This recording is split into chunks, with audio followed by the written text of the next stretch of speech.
para que cuantos seguimos con aclamaciones a Cristo Rey, como discípulos fieles en la vida del Evangelio, podamos llegar por Él a la Jerusalén celestial, que vive y reina por los siglos de los siglos. Amén.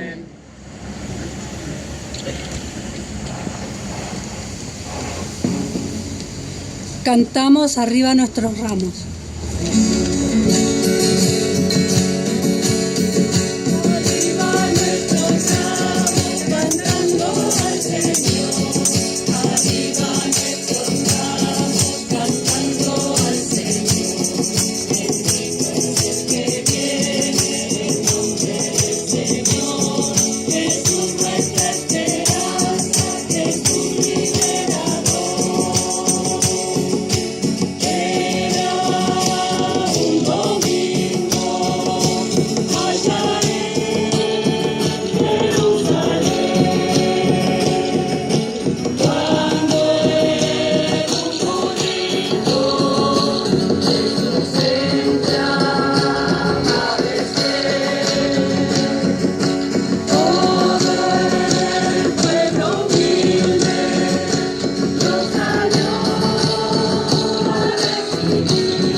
Bendito es el que viene en nombre del Señor. Jesús nuestra esperanza, Jesús liberador. Oremos.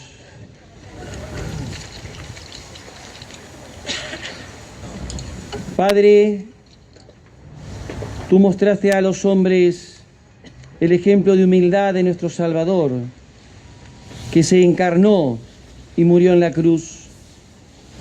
Concédenos recibir las enseñanzas de su pasión para poder participar un día de su gloriosa resurrección. El que vive y reina contigo en la unidad del Espíritu Santo y es Dios por los siglos de los siglos. Amén. Isaías revela la presencia de alguien que está llamado a ser discípulo de Dios en favor de su pueblo. Lectura del libro de Isaías. El mismo Señor me ha dado una lengua de discípulo, para que yo sepa reconfortar al fatigado con una palabra de aliento. Cada mañana Él despierta mi oído, para que yo escuche como un discípulo.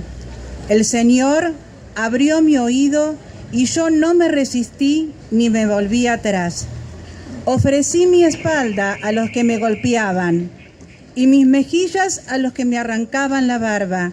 No retiré mi rostro cuando me ultrajaban y escupían. Pero el Señor viene en mi ayuda. Por eso no quedé confundido. Por eso endurecí mi rostro como el pedernal y sé muy bien que no seré defraudada. Palabra de Dios. En medio de sus sufrimientos, el hombre de fe suplica con confianza al Señor.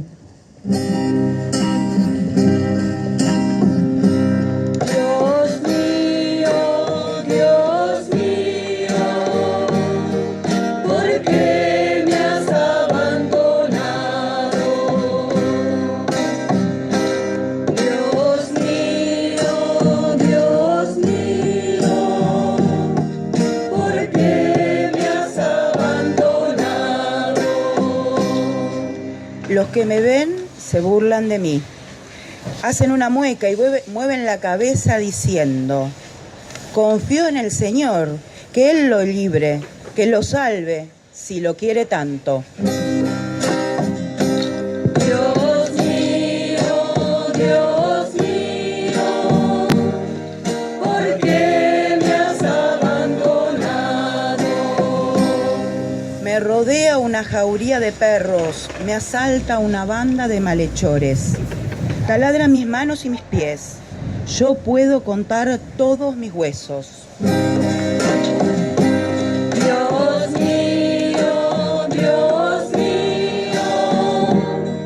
¿por qué me has abandonado? Se reparten entre sí mi ropa y sortean mi túnica. Pero tú, Señor, no te quedes lejos. Tú que eres mi fuerza, ven pronto a socorrerme. Dios mío, ¿por qué me has abandonado? Yo anunciaré tu nombre a mis hermanos, te alabaré en medio de la asamblea. Alábenlo los que temen al Señor, glorifíquenlo, descendientes de Jacob, témanlo, descendientes de Israel. Dios mío, ¿por qué me has abandonado?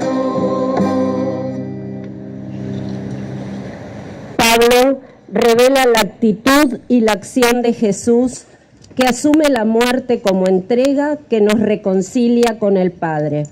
Lectura de la carta del apóstol San Pablo a los cristianos de Filipos. Jesucristo, que era de condición divina, no consideró esta igualdad con Dios como algo que debía guardar celosamente. Al contrario, se anonadó a sí mismo, tomando la condición de servidor y haciendo semejante a los hombres. Y presentándose con aspecto humano, se humilló hasta aceptar por obediencia la muerte y muerte de cruz. Por eso Dios lo exaltó y le dio el nombre que está sobre todo nombre, para que el nombre de Jesús se doble toda rodilla, en el cielo, en la tierra y en los abismos, y toda lengua proclame para gloria de Dios Padre: Jesucristo es el Señor. Palabra de Dios. Te alabamos, Señor. Lucas presenta una pasión marcada por la misericordia del Padre, revelada en la entrega del Hijo.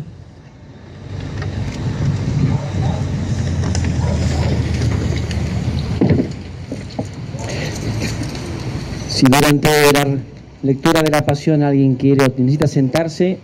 Lo hace con toda libertad, ¿eh?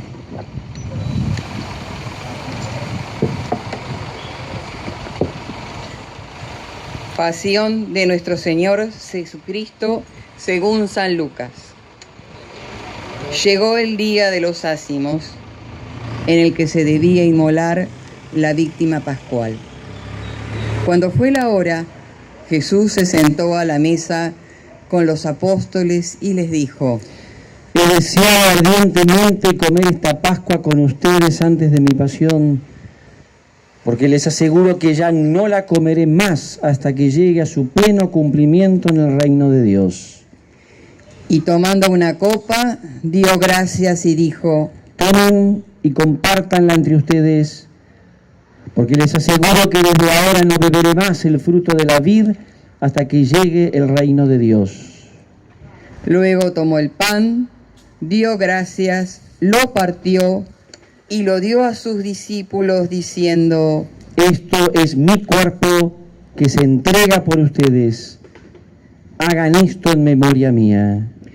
Después de la cena, hizo lo mismo con la copa diciendo: Esta copa es la nueva alianza sellada con mi sangre que se derrama por ustedes. Entonces comenzaron a preguntarse unos a otros quién de ellos sería el que iba a hacer eso. Y surgió una discusión sobre quién debía ser considerado como el más grande. Jesús les dijo: Los reyes de las naciones dominan sobre ellas, y los que ejercen el poder sobre el pueblo se hacen llamar bienhechores. Pero entre ustedes no debe ser así. Al contrario, el que es más grande, que se comporte como el menor, y el que gobierna como un servidor. Porque, ¿quién es más grande, el que está a la mesa o el que sirve? ¿No es acaso el que está a la mesa? Y sin embargo, yo estoy entre ustedes como el que sirve. Ustedes son los que han permanecido siempre conmigo en medio de mis pruebas. Por eso, yo les confiero la realeza como mi Padre me la confió a mí. Y en mi reino, ustedes comerán y beberán en mi mesa y se sentarán sobre tronos para juzgar a las 12 tribus de Israel. Simón, Simón, mira que Satanás ha pedido poder para zarandearlos como el trigo, pero yo he rogado por ti para que no te falte la fe. Y tú, después que hayas vuelto, confirma a tus hermanos. Pedro le dijo: Señor, estoy dispuesto a ir contigo a la cárcel y a la muerte. Pero Jesús replicó: Yo te aseguro, Pedro, que hoy, antes que cante el gallo, habrás negado 3 veces que me conoces. Después le dijo: Cuando los envié sin bolsa, ni provisiones, ni sandalia, ¿le faltó alguna cosa? Respondieron: Nada. Él agregó: Pero ahora el que tenga una bolsa, que la lleve. El que tenga una alforja, que la lleve también. Y el que no tenga espada, que venda su manto para comprar una. Porque les aseguro que debe cumplirse en mí esta palabra de la Escritura: fue contado entre los malhechores. Ya llega a su fin todo lo que se refiere a mí. Ellos le dijeron: Señor, aquí hay 2 espadas. Él les respondió: Basta. Enseguida, Jesús salió y, como de costumbre, al monte de los Olivos, seguido de sus discípulos. Cuando llegaron, les dijo: Oren para no caer en la tentación. Después se alejó de ellos, más o menos a la distancia de un tiro de piedra, y puesto de rodillas oraba: Padre, si quieres, aleja de mí este cáliz, pero que no se haga mi voluntad, sino la tuya. Entonces se le apareció un ángel del cielo que lo reconfortaba. En medio de la angustia, él oraba incesantemente y su sudor era como gotas de sangre que corrían hasta el suelo. Después de orar, se levantó, fue hacia donde estaban sus discípulos y los encontró adormecidos por la tristeza. Jesús les dijo: ¿Por qué están durmiendo? Levántense y oren para no caer en la tentación. Todavía estaba hablando cuando llegó una multitud encabezada por el que se llamaba Judas, uno de los 12. Este se acercó a Jesús para besarlo. Jesús le dijo: Judas, ¿con un beso entregas al Hijo del Hombre? Los que estaban con Jesús, viendo lo que iba a suceder, le preguntaron: Señor, ¿usamos la espada? Y uno de ellos hirió con su espada al servidor del sumo sacerdote, cortándole la oreja derecha. Pero Jesús dijo: Dejen, ya está. Y tocándole la oreja, lo sanó. Después dijo a los sumos sacerdotes, a los jefes de las guardias del templo y a los ancianos que habían venido a arrestarlo: ¿Soy acaso un bandido para que vengan con espadas y palos? Todos los días estaba con ustedes en el templo y no me arrestaron. Pero esta es la hora de ustedes y el poder de las tinieblas. Después de arrestarlo, lo condujeron a la casa del sumo sacerdote. Pedro lo seguía de lejos. Encendieron fuego en medio del patio, se sentaron alrededor de él y Pedro se sentó entre ellos. Una sirvienta, que lo vio junto al fuego, lo miró fijamente y dijo: Este también estaba con él. Pedro lo negó diciendo: Mujer, no lo conozco. Poco después otro lo vio y dijo: Tú también eres uno de aquellos. Pero Pedro respondió: No, hombre, no lo soy. Alrededor de una hora más tarde, otro insistió diciendo: No hay duda de que este hombre estaba con él. Además, él también es Galileo.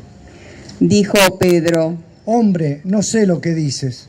En ese momento, cuando todavía estaba hablando, cantó el gallo. El Señor, dándose vuelta, miró a Pedro. Este recordó las palabras que el Señor le había dicho: Hoy, antes que cante el gallo, me habrás negado 3 veces. Y saliendo afuera, lloró amargamente. Los hombres que custodiaban a Jesús lo ultrajaban y lo golpeaban, y tapándole el rostro le decían: Profetiza, ¿quién te golpeó? Y proferían contra él toda clase de insultos. Cuando amaneció, se reunió el consejo de los ancianos del pueblo, junto a los sumos sacerdotes y los escribas. Llevaron a Jesús ante el tribunal y le dijeron: Dinos si eres el Mesías. Él les dijo: Si yo les respondo, ustedes no me creerán, y si los interrogo, no me responderán. Pero en adelante el Hijo del Hombre se sentará a la derecha de Dios Todopoderoso. Todos preguntaron. Entonces, ¿eres el Hijo de Dios? Jesús respondió: Tienen razón, yo lo soy.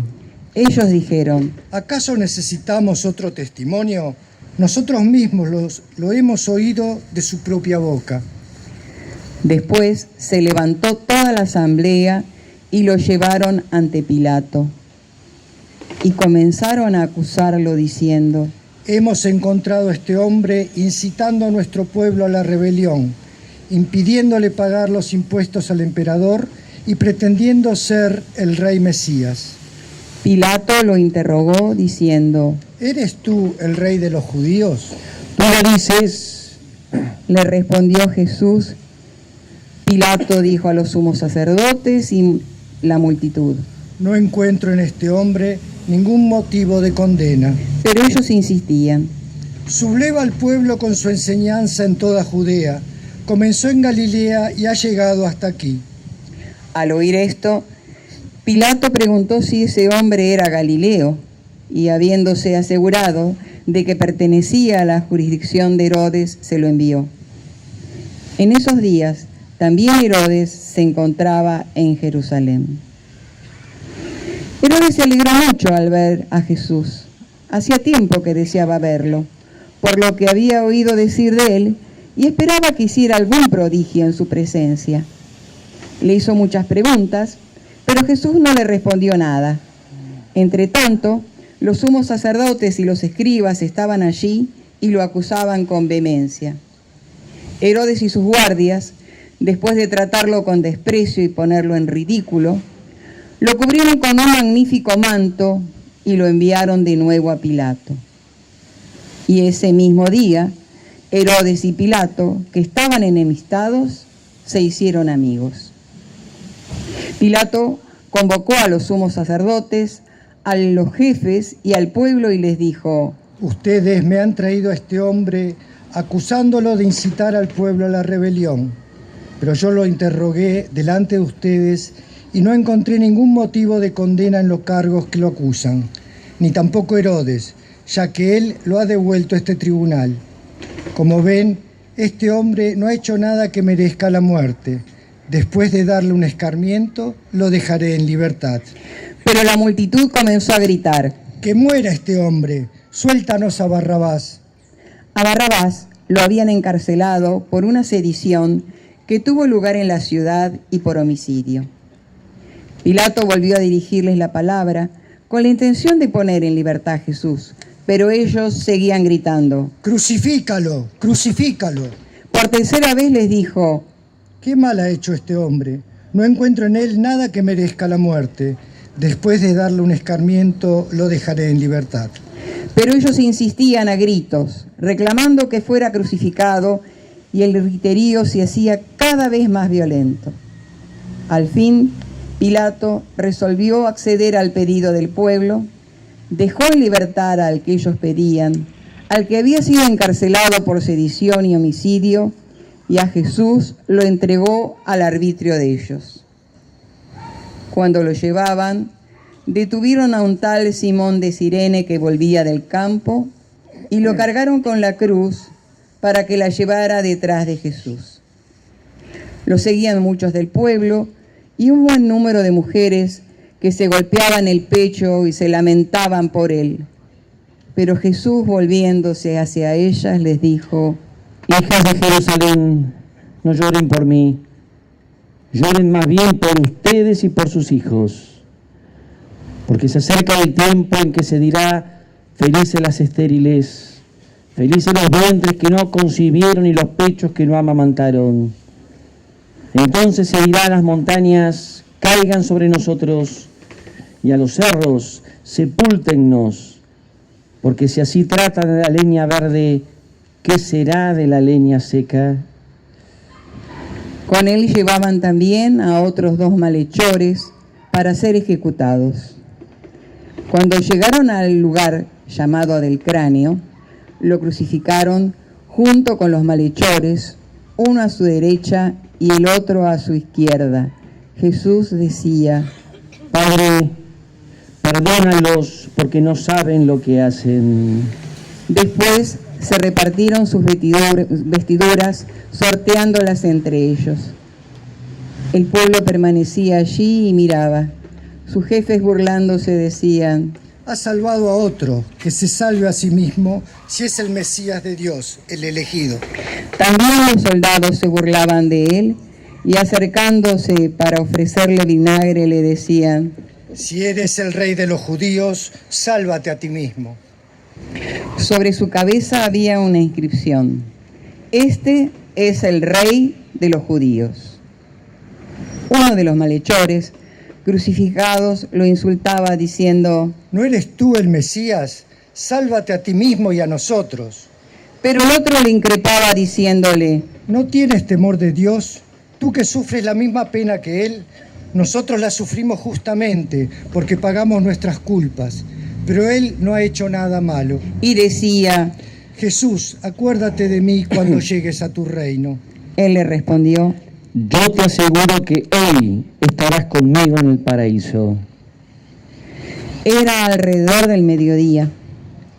El sol se eclipsó y la oscuridad cubrió toda la tierra hasta las 3 de la tarde. El velo del templo se rasgó por el medio. Jesús con un grito exclamó: Padre, en tus manos encomiendo mi espíritu. Y diciendo esto, expiró.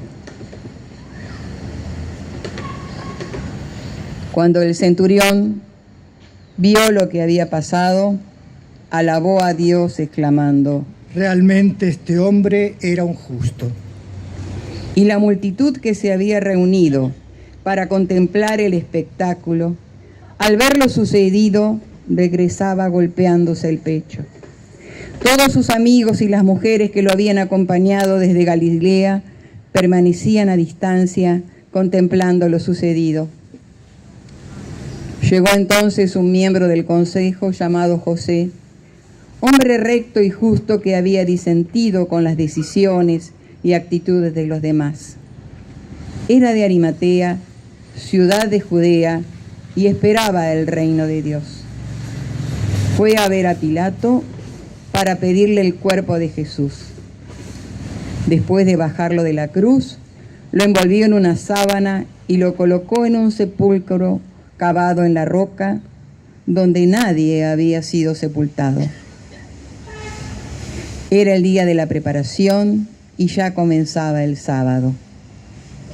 Las mujeres que habían venido de Galilea con Jesús siguieron a José, observaron el sepulcro y vieron cómo había sido sepultado. Después regresaron y prepararon los bálsamos y perfumes, pero el sábado observaron el descanso que prescribía la ley. Palabra del Señor. Gloria a ti, Señor Jesús.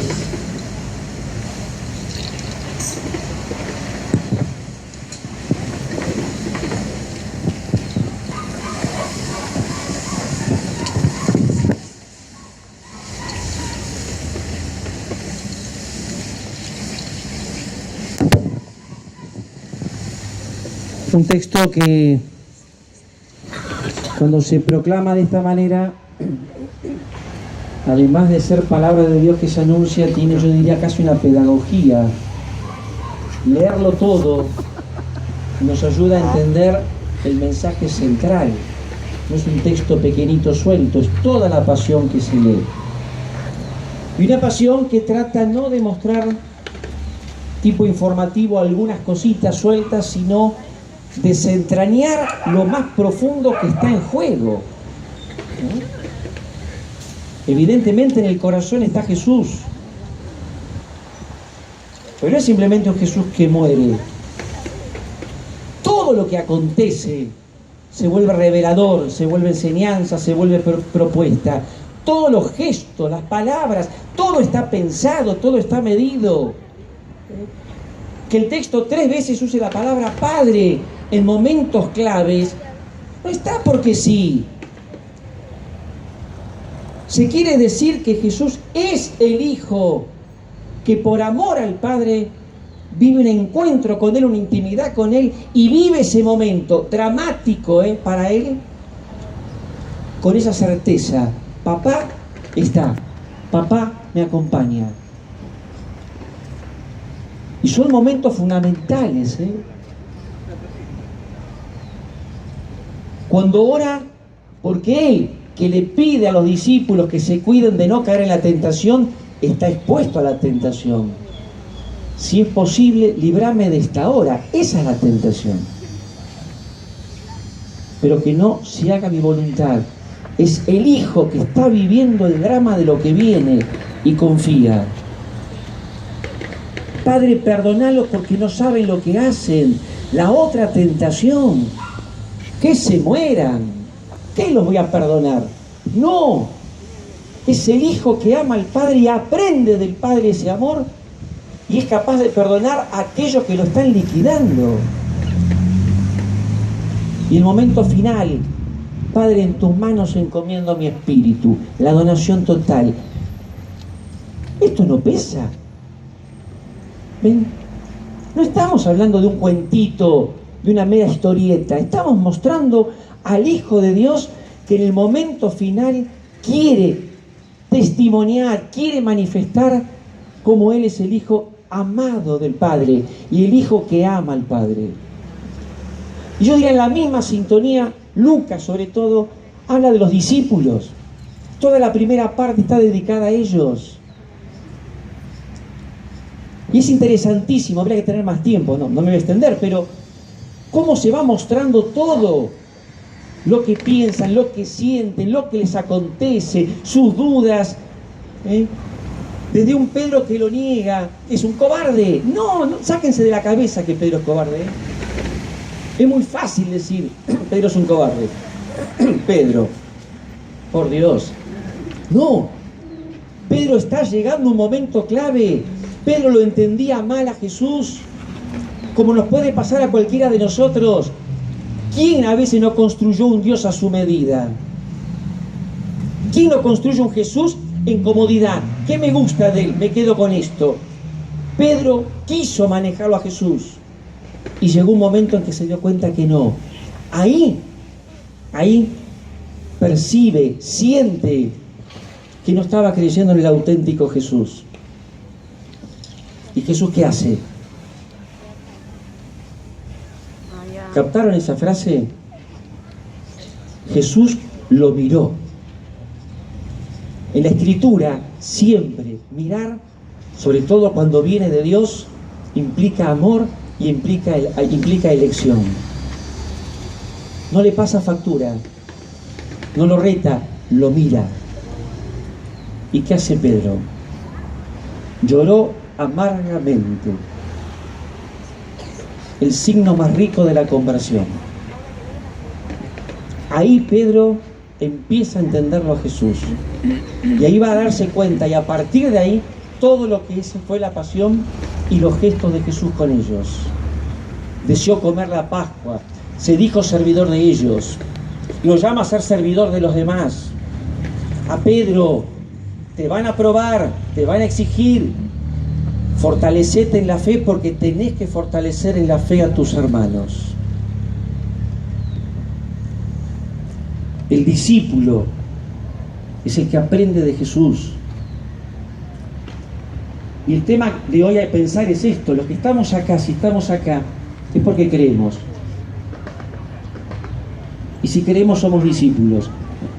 Y el planteo que les propongo es que cada uno pensemos qué tipo de discípulos somos.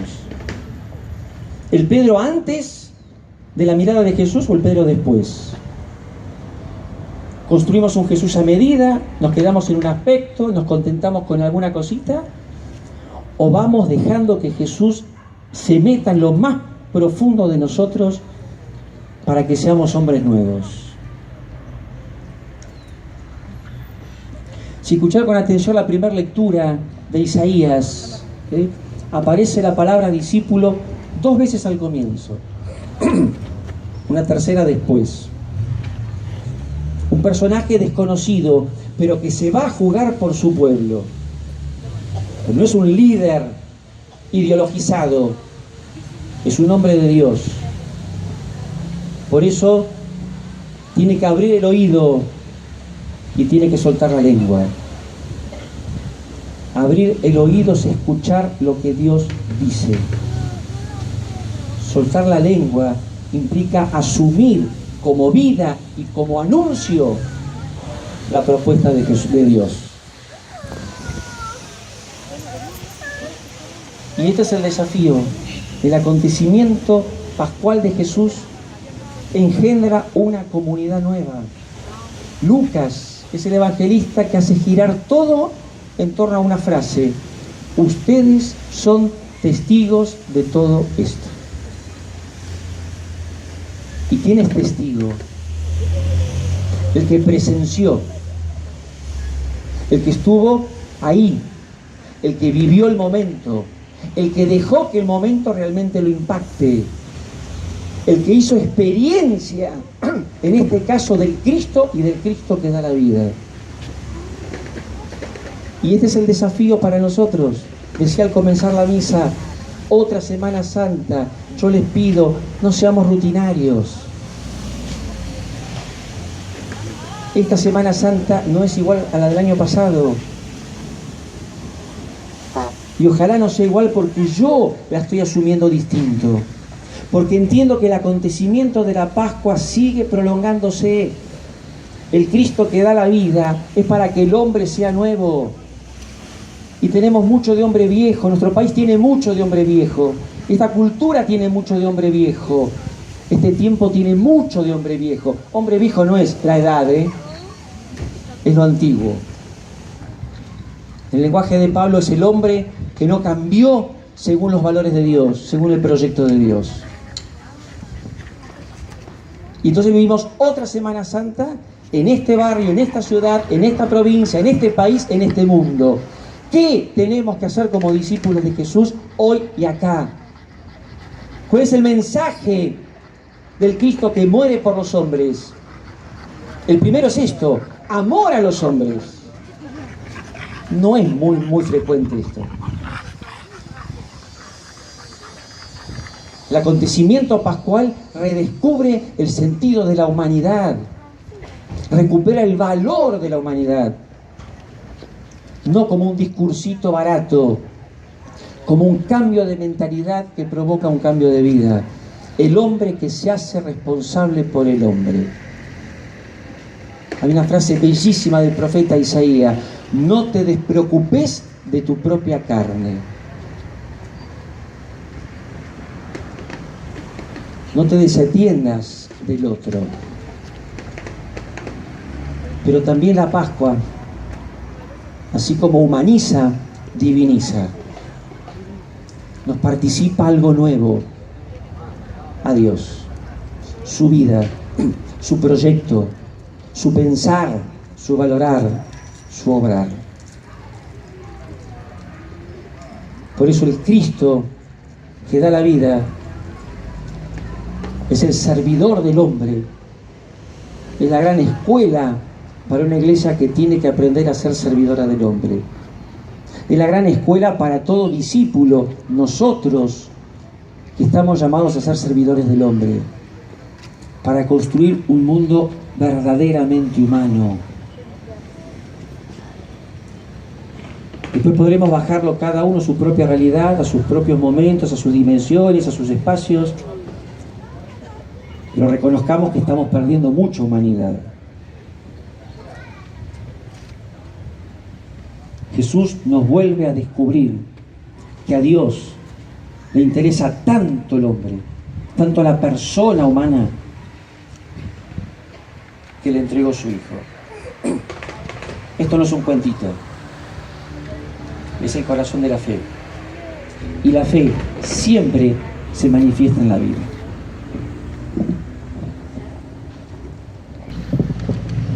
Lo que leímos nos abre a entender que hay un proyecto nuevo de vida que no podemos solo.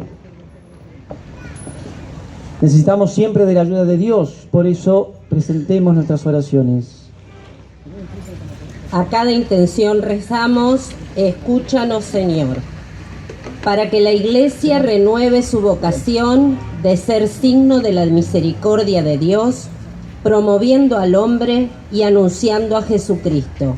Oremos: escúchanos, Señor. Para que todos los pueblos vivan estos días de fe como una invitación a trabajar por la paz y la justicia. Oremos: escúchanos, Señor. Para que nuestro país, desde la experiencia de Dios de estos días, descubra su vocación de promover el bien común. Oremos: escúchanos, Señor.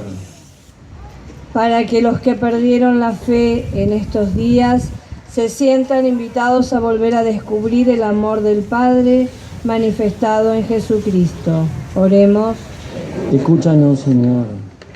Para que nosotros y toda nuestra comunidad renueve en estas fiestas su fe, su esperanza y su caridad. Oremos: escúchanos, Señor. Padre, todo esto y lo que está en el corazón de cada uno y de cada familia, te lo pedimos por Jesucristo nuestro Señor. Amén. Podemos tomar asiento. Que nuestra ofrenda sea una fe que quiere identificarse cada vez más con Jesús y ser signo de su misericordia. Vamos a acompañar cantando todos juntos el canto Quiero ser pan, en el número 2.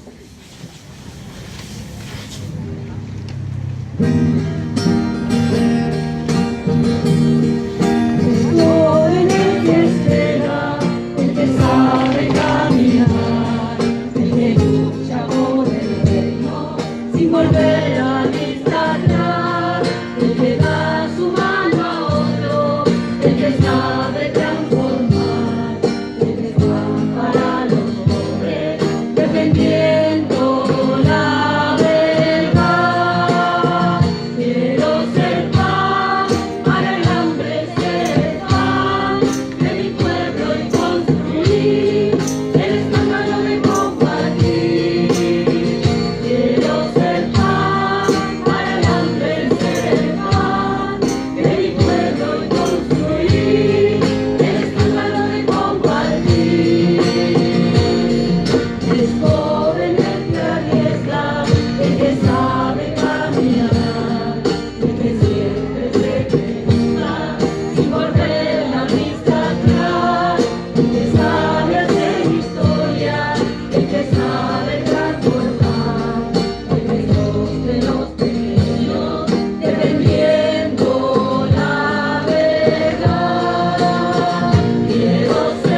a todos a rezar juntos y ofrecer nuestra apertura del oído, abrirnos a la palabra, ofrecer nuestra apertura del corazón, para que ella resuene y nos llame a apropiarnos del mensaje de Dios, nuestro cambio de vida, y que unamos a este sacrificio para que sea agradable a Dios, que es nuestro Padre. Señor, reciba de tus manos este sacrificio, para alabanza y gloria de su nombre, para nuestro bien y de toda su santa Iglesia.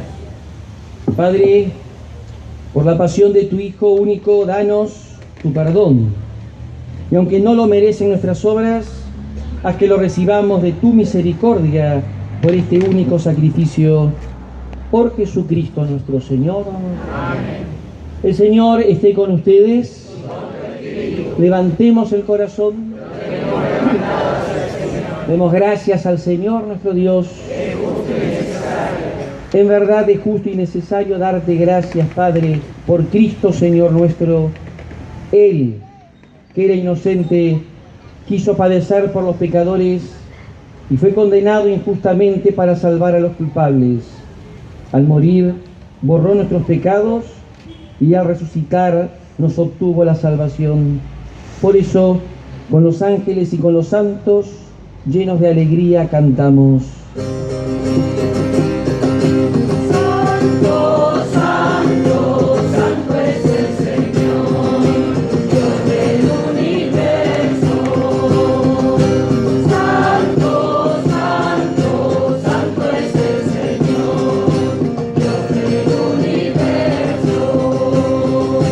Llenos están el cielo y la tierra de tu gloria. Hosana en el cielo, hosana en el cielo. Bendito el que viene en nombre del Señor. Hosana en el cielo, hosana en el cielo. Santo, santo, santo es el Señor. Santo eres en verdad, Padre, fuente de toda santidad. Por eso te pedimos que santifiques estos dones con la efusión de tu Espíritu, de manera que se conviertan para nosotros en el cuerpo y la sangre de Jesucristo nuestro Señor. Él mismo, cuando iba a ser entregado a su pasión voluntariamente aceptada, tomó pan, dándote gracias, lo partió y lo dio a sus discípulos diciendo: tomen y coman todos de él, porque esto es mi cuerpo que será entregado por ustedes.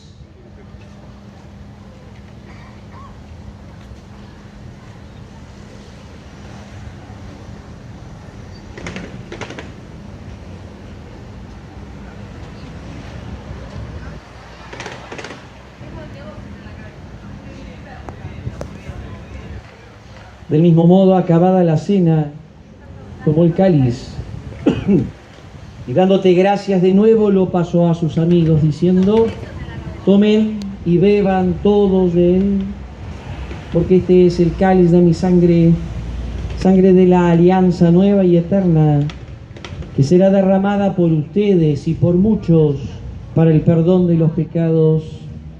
Hagan esto en conmemoración mía.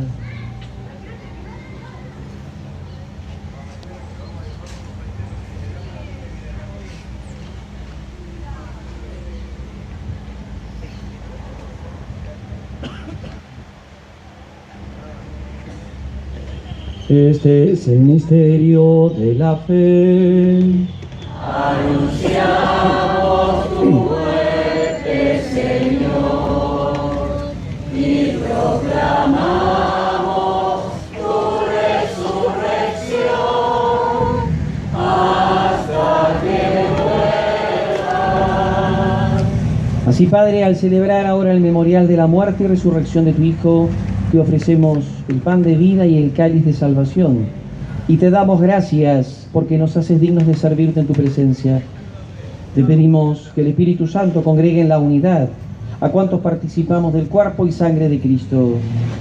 Padre, acuérdate de tu iglesia extendida por toda la tierra, y con el Papa Francisco, con nuestro obispo Miguel Ángel, nuestro obispo auxiliar Jan, y todos los pastores que cuidan de tu pueblo, llévala a su perfección por la caridad.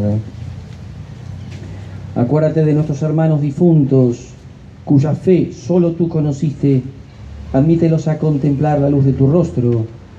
Ten misericordia de todos nosotros, y así, con María, la Virgen Madre de Dios, San José, los apóstoles y cuantos vivieron en tu amistad a través de los tiempos, merezcamos, por tu Hijo Jesucristo, compartir la vida eterna y cantar tus alabanzas.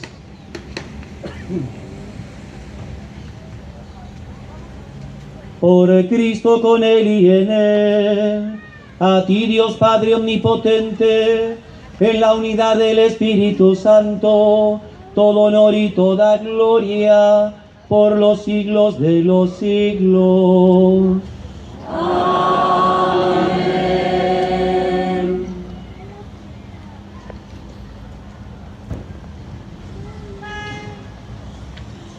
El evangelista no encuentra una mejor palabra que la que se usaba comúnmente en aquella época para expresar cómo los hijos se comunicaban afectuosamente con sus padres. Abba era la palabra. Papá, papá querido. Es la que usó Jesús. Los que estudian esto dicen que uno de los textos sin dudas originales es la oración que hace Jesús en Getsemaní. Y este hijo da la vida para participar la vida. Nosotros también podemos decir Abba, porque somos hijos en el Hijo. Insisto, no es una caricatura, una metáfora, no, es una realidad de nuestra fe, el corazón de nuestra fe.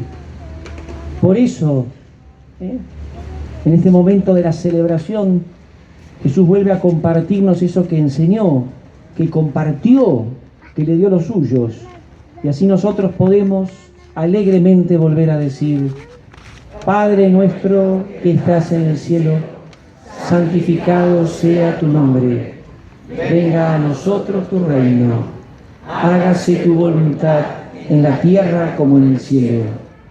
Danos hoy nuestro pan de cada día, perdona nuestras ofensas como también nosotros perdonamos a los que nos ofenden.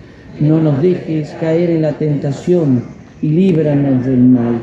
Líbranos de todos los males, Padre, y concédenos la paz en nuestros días, para que, ayudados por tu misericordia, vivamos siempre libres de pecado y protegidos de toda perturbación, mientras esperamos la gloriosa venida de nuestro Salvador Jesucristo.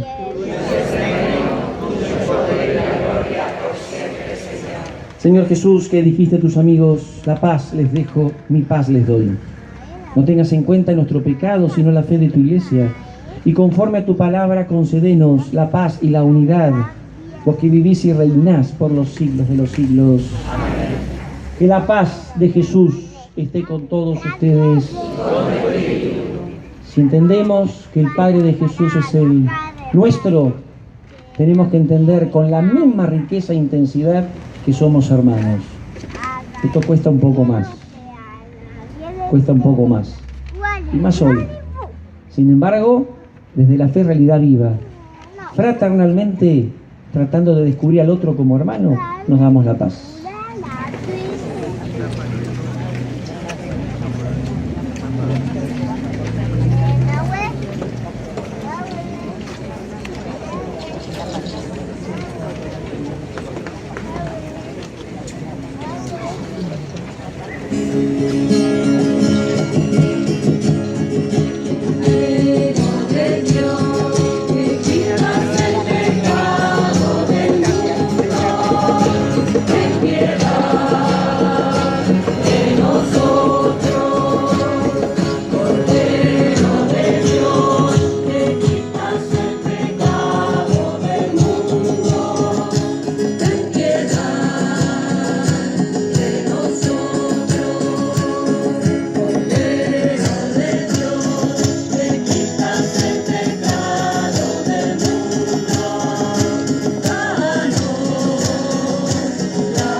es Jesucristo, el Hijo eterno y amado del Padre, que se hizo y es uno de nosotros, muerto y resucitado, el que nos da el Espíritu para ser hombres nuevos, el que nos participa su vida para vivir el Evangelio, el que nos da su propia tarea y misión para ser sus testigos.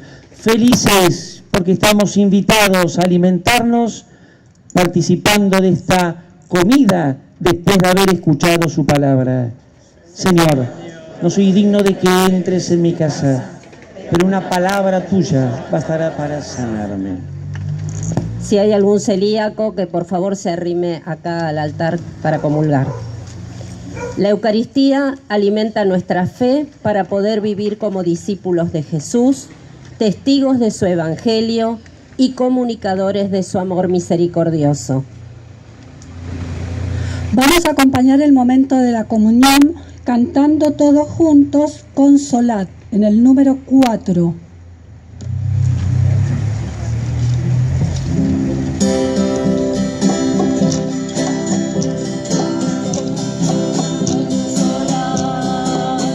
A mi pueblo, dice el Señor, habla al corazón del hombre, gritar que mi amor ha vencido, preparar el camino, que viene su redentor. Por favor, quédese cada uno en su lugar, que van a ir ministros a administrar la comunión.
Por favor, si a alguien hace falta todavía que le acerquen la comunión, levanten la mano.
Oremos. Padre, alimentados con estos sagrados dones, te pedimos que así como por la muerte de tu Hijo nos haces esperar lo que creemos, por su resurrección lleguemos a la gloria que anhelamos. Por Jesucristo nuestro Señor. Que la vivida experiencia de Jesús, que se entrega por nosotros, nos impulse a comprometernos con los hermanos en obras de misericordia. La Semana Santa continúa. El jueves, la celebración litúrgica, la Cena del Señor, comúnmente llamada, es a las 7 de la tarde en el templo parroquial. El viernes, día centrado justamente en el acontecimiento de la muerte, la celebración litúrgica no es misa, es celebración litúrgica. Es el único día en el año en que la Iglesia no celebra la misa. Fíjense la fuerza sacramental que le da a hacer memoria de la muerte, ¿no? Es a las 5 de la tarde y en el mismo templo a las 6 haremos el Vía Crucis. No vamos a salir este año a caminar. El templo nos recoge un poquito mejor, nos cobija para poner la mirada en el momento justamente del Cristo que da la vida. La vigilia pascual, el sábado a la noche, a las 7 de la tarde en la Capilla del Carmen, a las 8:30 de la noche en el templo parroquial, y el domingo de Pascua, como todos los domingos, en el templo parroquial a las 9, 11:30 y 19 horas, y en la Capilla del Carmen a las 10:15. Para confesar, como estoy solito, y ya que estoy, les pido esta Semana Santa recen por los curas. Estamos en un momento difícil, ¿no? Pocos y muchos enfermos. Entonces, viernes y sábado por la mañana, desde las 9 de la mañana hasta las 13, estaré en el templo confesando. El Señor esté con ustedes, a todos ustedes, a sus familias, a todo nuestro barrio. Los bendiga Dios, que es Padre, Hijo y Espíritu Santo. Amén. Siempre celebrar es una fiesta, siempre celebrar es tocar la presencia de Dios. Yo les pido un favor, llévense el olivo, pero cuando miren el olivo, piensen en Jesús. El olivo no tiene absolutamente ningún efecto en sí mismo, Técnicamente es un sacramental, bendecido. No tiene valor en sí, no provoca nada, excepto a lo que refiere. Ese es el valor. Póngalo donde quieran en la casa, pero cuando lo miren, no se queden en el ramito. Descubran que eso les habla al Cristo que muere y resucita. Ese es el sentido de esta fiesta. Así nos vamos todos alegres y en paz. Gracias a Dios. María vivió la donación por los otros, que ella nos fortalezca para darnos a los demás. Nos despedimos cantando Virgen de la Esperanza, número 6. 1, 2, 3.